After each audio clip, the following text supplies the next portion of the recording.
Sa bagong artikulo na inilabas ng mainstream media patungkol sa pagtulong ng Manny Pacquiao promotion sa mga Pinoy boxers, ay muling isinariwa ng nasabing artikulo ang naging papel ng bigating matchmaker na si Sean Gibbons, na kung saan ayon pa sa nasabing artikulo ay hulog raw ng langit etong si Sean Gibbons sa mga Filipino boxers dahil sa tulong raw ng nasabing dayuhan ay maraming mga Pinoy boxers ang umasenso ang kanilang mga buhay dahil nabigyan nito ng mga laban sa labas ng bansa dahil sa tulong at koneksyon ng nasabing matchmaker. At sa nasabing artikulo ay muling pinaringgan itong former WBO champion John Riel Casimero na hindi raw sapat ang yaman lang ng bagong handler ni Alas na si Chavez Singson upang magkaroon ito ng malakihang laban sa Amerika man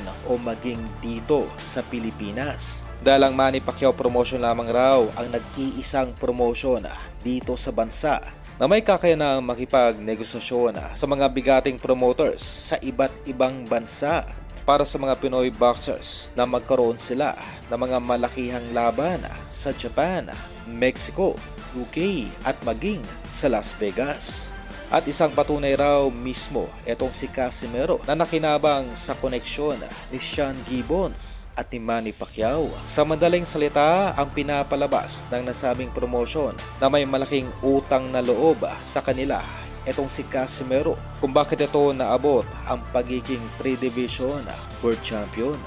Atin ang naunang naibalita na malaki ang frustration at insecurities ng dati nitong promotion dito sa Pilipinas. Kaya ganun na lamang ang demolition job na ipinapakalat ng mga bayarang mainstream upang sirain ang imahe ng ating kababayang si Cuadro Alas.